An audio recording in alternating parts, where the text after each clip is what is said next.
Mesdames, Messieurs, bonsoir. J'espère que vous vous portez bien. À vrai dire, même si ce n'est pas le cas, tout le monde a des problèmes, moi le premier, donc pardonnez-moi si aujourd'hui je parle d'abord de moi. Comment vous dire que cela me fait tout drôle que cette qualité qui m'a tant fait défaut soit aujourd'hui au cœur de mes mots.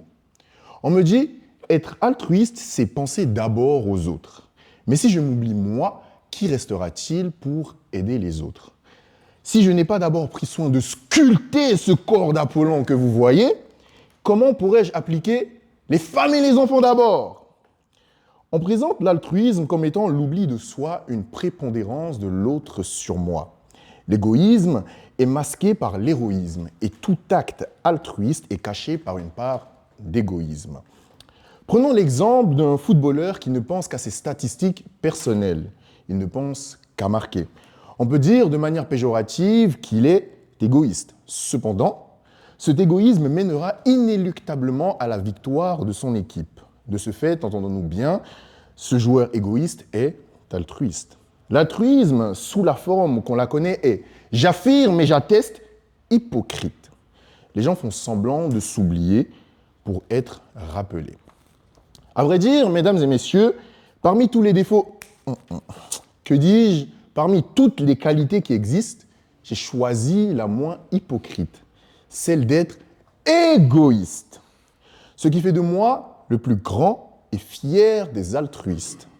Moi, j'applique cette phrase si bien connue, la charité bien ordonnée commence toujours par soi-même. C'est pour cela que si vous me laissez un peu de temps pour prendre soin de moi, je finirai tôt ou tard par prendre soin de vous.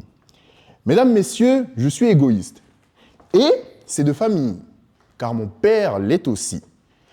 Voyez-vous, il est parti il y a une semaine en vacances dans l'un des plus beaux pays de la côte ouest d'Afrique, le Bénin.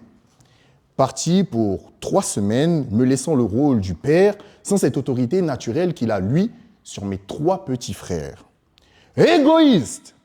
C'est ce que dira un autre. Grand-papa est décédé il y a 2 semaines. À l'aube de ses 100 ans, presque un siècle de vie, et pourtant, ça ne prépare jamais. Papa est parti, certes au soleil, mais avec un nuage gris au-dessus de la tête. Il n'est pas parti fuir, il est parti tenir son rôle, celui de représenter ses enfants. Alors, si être égoïste, c'est penser à son devoir, à son nom et à son sang, alors c'est justement parce qu'il pense à ce qu'il est qu'il pense à nous. Et peut-être que l'égoïsme, le vrai, pas celui qu'on caricature, ce n'est pas se référer aux autres. C'est se préférer un temps pour se rendre assez fort pour les porter.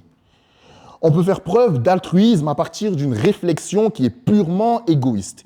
J'irais même jusqu'à vous dire que nous sommes tous, sans exception, égoïstes.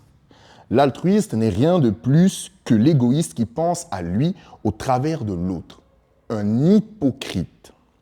L'acte altruiste est à dissocier de la volonté altruiste. Si la volonté, c'est vraiment agir pour l'autre, l'acte altruiste, quant à lui, n'est qu'un moyen comme un autre pour assouvir des intérêts totalement égoïstes. Mesdames, Messieurs, comme dit tantôt, nous avons tous des problèmes et je ne compte toujours pas m'occuper des vôtres. Parce que si je prends soin des miens, si je me construis, si je deviens solide, alors peut-être un jour je pourrai porter les vôtres. Et par ce fait, je vous rappelle que l'égoïsme est la plus haute forme d'altruisme, car l'égoïsme est l'essence de l'altruisme. Et quitte à choisir, je vous laisse être altruiste, et moi, je serai votre digne paternel. Merci.